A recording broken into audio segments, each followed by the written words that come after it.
मुरली अमृत की धारा है धारा, जो देती दुखों से किनारा।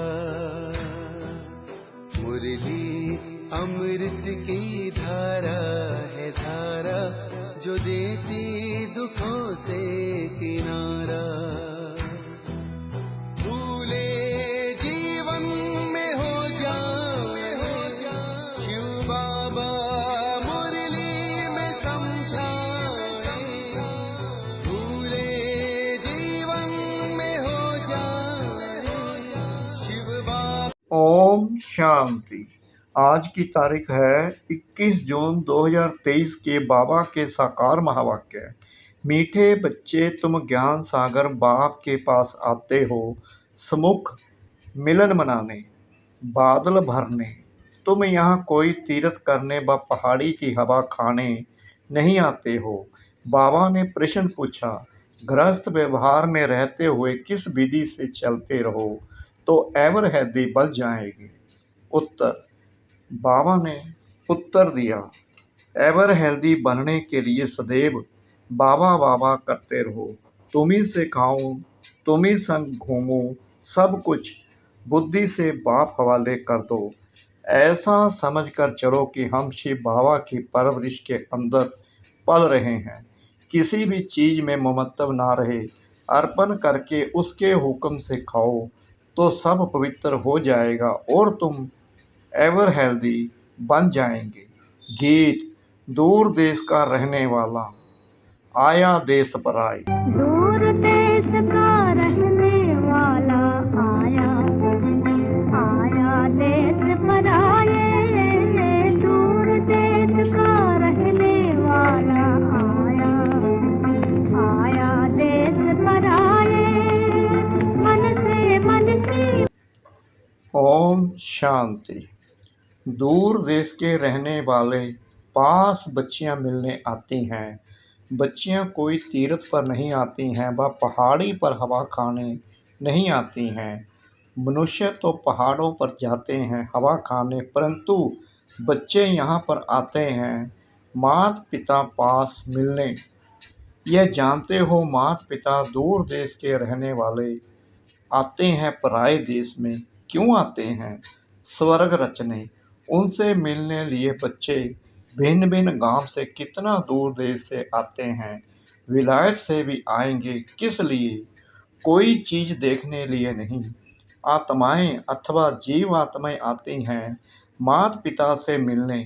माता पिता भी हैं दूर देश के रहने वाला। अब तुम किसके आगे बैठे हो? माता पिता के सामने बैठे हैं, जिससे स्वर्ग के सुख मिलने हैं, परंतु उनकी मत पर चलने से। इसलिए श्रीमत का इतना गायन है। भगवानुवाच। श्रीमत गाई हुई है ब्रह्मा विष्णु शंकर की। श्रीमत का गायन नहीं है। सबसे श्रेष्ठ माता पिता हैं जिसका गायन करते हैं। इस सृष्टि के रचयिता माता पिता का आह्वान करते हैं कि इस छीछी पतित दुनिया में आओ, हमको पावन बनाओ। अब वह पराये देश में आया है, तुम भी पराये देश में बैठे हो। यह रावण का देश है। यह अकासुर बकासुर पूतनाएं सूपन खाएं हिरण्यकश्यप आदि सब इस मनुष्य सृष्टि के मनुष्यों पर नाम है। असुरों का कोई दूसरा रूप नहीं है, ना देवताओं का कोई दूसरा रूप है, ना चार भुजाएं हैं। है तो वह भी मनुष्य और देवताएं भी मनुष्य, परंतु देवताओं का पावन देश में पुनर्जन्म था। सत्युग त्रेता जैसे ईश्वर का घर है। स्वर्ग में आते हो तो अपने घर में आते हो, अब हो पराये घर रावण के घर में। तो बाप आकर तुमको रावण के घर से छुड़ाते हैं, लिबरेट करते हैं। आधा कल्प तो तुम माया के देश में पुनर्जन्म लेते रहते हो। सत्युग त्रेता में तो राम राज्य अर्थात ईश्वर का राज्य है, क्योंकि ईश्वर ने स्थापन किया है। आधा कल्प वहाँ पुनर्जन्म लेते आए, आधा कल्प रावण के राज्य में पुनर्जन्म लिया। अब बच्चों को समझ पड़ी है कि हम किसके सामने बैठे हैं। ये टीचर भी है, सतगुरु भी है। तुम आत्माएं भी टीचर हो, सतगुरु भी हो। तुम भी पढ़ाती हो मनुष्य से देवता बनाने लिए। अब तो तुम आसुरी संप्रदाय से देवी संप्रदाय बन रहे हो। तुमको कांटों से फूल बनाने इस रथ पर बाप सवार हो आए हैं। यह तो बच्चों से मिलने और देशों में भी जाते हैं, क्योंकि चैतन्य ज्ञान सागर है, जड़ सागर तो नहीं है जो डूबो दे। नहीं, यह चैतन्य है, गायन है। आत्मा परमात्मा अलग रहे तो परमात्मा भी आते हैं, तो उनसे मिलने आत्माएं भी आते हैं। कहाँ कहाँ से बच्चियां आती हैं, बाप भी चक्कर लगाते हैं। भक्तों ने तो जहाँ तहाँ मंदिर बनाए हैं, जैसे क्राइस्ट के जड़ चित्र भी बनाते हैं। अब वह तो है देहधारी, और जो भी है ब्रह्मा विष्णु शंकर देहधारी हैं।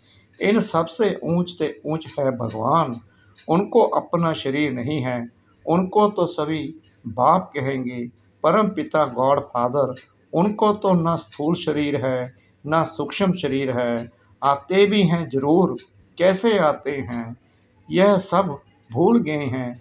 ऐसे तो नहीं कहेंगे श्री कृष्ण पतित पावन है। ना श्री कृष्ण के शरीर में आकर पावन बनाते हैं, तो श्री कृष्ण भगवानुवाच रॉन्ग हो गया। श्री कृष्ण के मुख द्वारा क्या रचे, क्या देवताएं? नहीं, पहले तो ब्राह्मण चाहिए, उसके लिए ब्रह्मा चाहिए। नहीं तो ब्रह्मा का ऑक्यूपेशन कहाँ? श्री कृष्ण का नाम लगाने से ब्रह्मा की बायोग्राफी गुम हो जाती है। श्री कृष्ण द्वारा सत्य स्थापन किया तो ब्रह्मा का ऑक्यूपेशन ही गुम कर दिया। परंतु तुम बच्चे जानते हो जो यहाँ आते हो, बाकी जो नहीं जानते वह समझेंगे कि यह भी एक सत्संग है जहाँ गीता सुनाते हैं। परंतु यहाँ कौन सुनाते हैं यह तुम बच्चे जानते हो। ज्ञान का सागर मोस्ट बिलीव्ड माता पिता सुनाते हैं। कितना मीठा कितना प्यारा है। तुम कोई मनुष्य को मीठा कह नहीं सकते, क्योंकि सभी कड़वे विकारी हैं। बाप उनको पावन बना रहे हैं, तो ऊंच से ऊंच है भगवान। उसके बाद जो भी मनुष्य होकर गए हैं, अभी वह सब पतित हैं। जब तक बाप आकर पावन ना बनाए तो सब पतित दुखी रह जाते हैं। जैसे मनुष्य कहते हैं कलयुग हजारों वर्ष का है, यह तो इम्पॉसिबल है। महाभारी लड़ाई सामने खड़ी है, जिसमें मुक्ति जीवन मुक्ति के गेट्स खुलते हैं। तब तक कोई मुक्ति जीवन मुक्ति में जा नहीं सकते। सभी यहाँ भटकते रहते हैं, जैसे भूल भुलैया है। सभी ठोकर खाते रहते हैं, दरवाज़ा मिलता नहीं। चाहते हैं मुक्ति जीवन मुक्ति के गेट में जाएं। कोई मरता है तो भी कहते हैं स्वर्गवासी हुआ, परंतु यह तो नरक है। स्वर्ग में तब जा सकते हैं जब बाप आए, राजयोग सिखलाएं, तब रजाई व प्रजा पद पा सकते हैं। अब यह है कमाई, कहते हैं ना, इसने कौन सी कमाई की जो यह इतना साहूकार बना? तो सतयुग के देवताओं ने कौन सी कमाई और कब की जो यह ऐसे बने? जरूर कलयुग के अंत में की होगी, तब सतयुग में बने। अब तुम जानते हो हम ऐसी कमाई कर रहे हैं जो स्वर्ग के मालिक बनेंगे। जरूर उसकी रिजल्ट तुम स्वर्ग में भोगेंगे। अब तुम कलयुग और सतयुग के संगम पर हो, उनको अलग युग कर दिया है। सारे कर्म अकर्म विकर्म की गति बाप समझाते हैं। कहते हैं बच्चे, अब जो कर्म मैं तुमको सिखाता हूँ वही करो। इसको कलयुग नहीं कहेंगे। संगम युग का किसको पता नहीं है। जब सतयुग से त्रेता होता है तब भी किसको पता नहीं पड़ता कि सतयुग त्रेता का संगम पास हो रहा है। यह पीछे गाया जाता है कि सतयुग में फलाने राज्य करते थे, त्रेता में फलाने राज्य करते थे, द्वापर हुआ तो देवी देवता वाम मार्ग में चले गए। यह सब अब तुमको पता पड़ता है। यह ज्ञान और कोई में नहीं है। तुम ही वर्ल्ड की हिस्ट्री ज्योग्राफी पढ़ते हो। तुम्हारे पास एम ऑब्जेक्ट है। जो भी दुनिया में गीता पाठशालाएं हैं, वहाँ वेद शास्त्र सुनाते हैं। एम ऑब्जेक्ट कोई नहीं है। स्कूल कॉलेज को पाठशाला कहते हैं। वह पढ़ाई फिर भी सोर्स ऑफ इनकम है। तो तुम्हारे पास एम ऑब्जेक्ट है कि इस पढ़ाई से पावन बन मुक्ति धाम में जाएंगे, फिर वहां से पाठ बजाने सतयुग में आएंगे। तुमको सतयुग से कलयुग तक कौन सा पाठ बजाना है वह सारा पता है। तुम बादल यहाँ आए हो भरने के लिए, 21 जन्म के लिए सोर्स ऑफ इनकम बनाने। कितनी ऊंच पढ़ाई है तो पढ़ाने वाला भी ऊंच ते ऊंच। भगवान एक है, बाकी तो सब हैं बहन भाई। ब्रह्मा सरस्वती, शंकर पार्वती, विष्णु सब इनके बच्चे हैं। बच्चों को बच्चों से वर्षा नहीं मिलता है, वर्षा बाप से मिलता है। जो जैसा पुरुषार्थ करेंगे वैसा वर्षा मिलेगा। और पुरुषार्थ कितना सहज है। अच्छा, इतना ज्ञान नहीं सुना सकते तो 3 पैर पृथ्वी का लेकर छोटे कमरे में ही गीता पाठशाला खोल दो।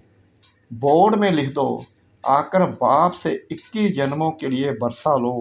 छोटा बोर्ड ही लगाओ, उसमें लिखो कि 21 जन्मों के लिए स्वर्ग की बादशाही तुम्हारा ईश्वरीय जन्म सिद्ध अधिकार है। बल आकर पूछो, तुम जिसको माता पिता कहते हो वह तो जरूर स्वर्ग का रचता है, तो तुमको जरूर स्वर्ग का बरसा मिलना चाहिए। वह कहते हैं निरंतर मुझे याद करो और सबको भूलो। इनके साथ रहते हुए, सामने देखते हुए बुद्धि वहाँ लगानी है। बाबा का फरमान मिलता है तो सिर पर रखना चाहिए ना। बाप ऑर्डिनेंस निकालते हैं, बच्चे अब विष का धंधा बंद करो और कोई से बात नहीं करते। बच्चों को ही समझाते हैं। बाहर वाला तो यहाँ सभा में कोई बैठ नहीं सकता जब तक 7 रोज आकर ना समझो। कहानी है ना, इंद्रप्रस्थ में पुखराज परी एक पतित मनुष्य को ले आई तो उनको सजा मिल गई। तो यह कायदा नहीं, जब तक 7 रोज भट्टी में नहीं डाला है, भट्टी में स्वच्छ होने बिगर बैठ नहीं सकते। हाँ, कोई बड़े मनुष्य मिलने को आते हैं, सुनते तो है ना। सुबह का क्लास देखें तो ऊपर से पूछकर श्रीमत से बताते हैं, देखते हैं अच्छा है। उल्टा नहीं उठाएगा तो उनको थोड़ा पहले समझाया जाता है, फिर आने की छुट्टी देनी पड़ती है। तुम सबको समझाओ कि यह हमारे माता पिता हैं जिससे स्वर्ग के सुख मिलते हैं। यह बाप, टीचर, सतगुरु तीनों हैं। तुमको जैसे 3 इंजन मिले हैं, इसी समय तीनों इकट्ठे मिलते हैं। वहाँ तो अलग अलग मिलते हैं। पहले बाप, फिर टीचर और वृद्धावस्था में गुरु करते हैं। तुम अब किसकी परवरिश के नीचे हो? शिव बाबा की। क्योंकि तुम्हारे पास जो कुछ भी है वह शिव बाबा को अर्पण किया है। तुम्हारी परवरिश जैसे कि शिव बाबा के भंडारे से होती है। तुमने अपना सब कुछ शिव बाबा को दान किया है, अब उनसे ही तुम पलते हो। कितना पवित्र अन्न मिलता है, ऐसे कभी होता नहीं।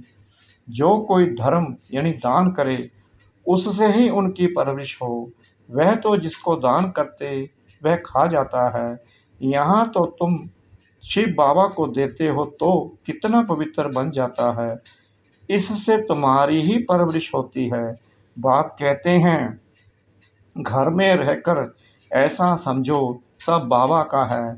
ऐसे समझ खाते हो तो हो तुम शिव के भंडारे से खाते हो।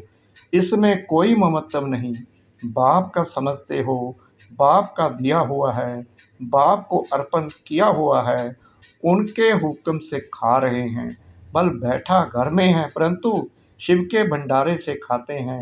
कहते हो ना, तुम्ही से खाऊं तुम्ही से घूमूं, बाबा बाबा कहने से उनसे योग लगा रहेगा, एवर हेल्दी बन जाएंगी। यह है हेल्दी बनने की सैनेटोरियम। उस सैनेटोरियम में सारी आयु थोड़ी रहते हैं, थोड़ा टाइम रहकर चले जाते हैं। यहीं तो तुम बैठे हुए हो, एवर हेल्दी। 21 जन्म लिए बनते हो, यहाँ आते हो किस लिए? आना पड़े, पतित तो नहीं, परम धाम में उनके पास जाएंगे।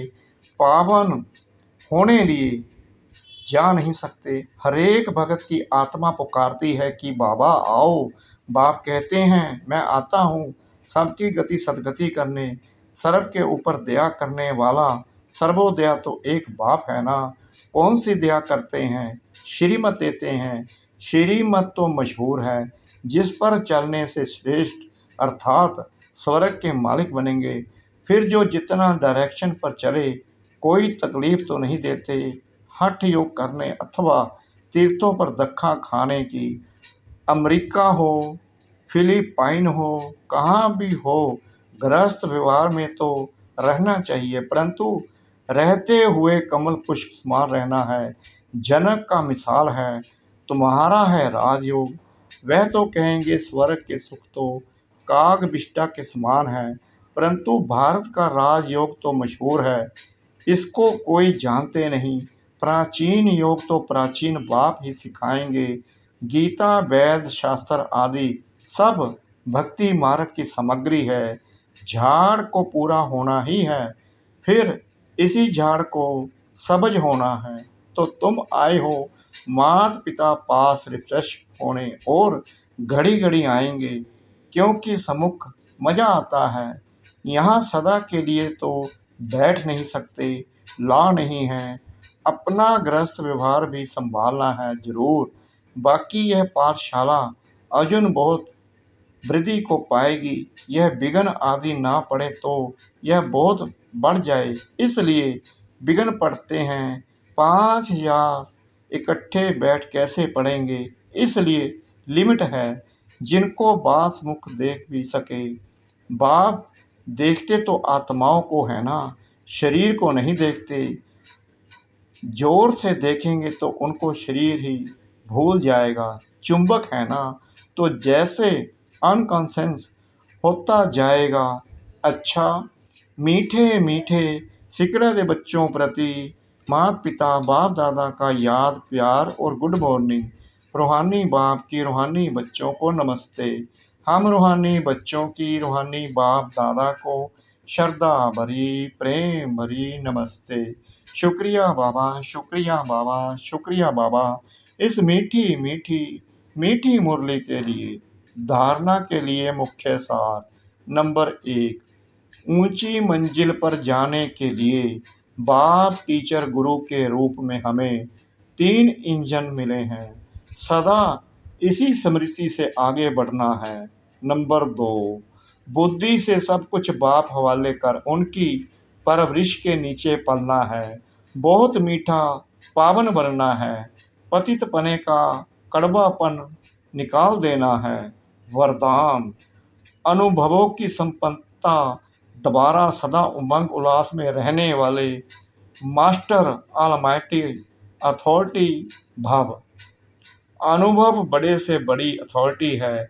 हर गुण हर शक्ति हर ज्ञान के पॉइंट के अनुभवों में संपन्न बनो तो चेहरे पर सदा उमंग उल्लास की चमक दिखाई देगी। अब सुनने सुनाने के साथ साथ अनुभवी मूर्त बनने का विशेष पाठ बजाओ। अनुभव की अथॉरिटी वाले स्वयं को सदा भरपूर आत्मा अनुभव करेंगे। जैसे बीज भरपूर होता है, ऐसे ज्ञान गुण शक्तियां सब में भरपूर होने के कारण मास्टर ऑलमाइटी अथॉरिटी बन जाते हैं। स्लोगन, अमृत वेले विशेष प्रभु पालना की वेला है, इसका महत्व जान पूरा लाभ लो। अमृत बेला विशेष प्रभु पालना की बेला है, इसका महत्व जान पूरा लाभ लो। ओम शांति।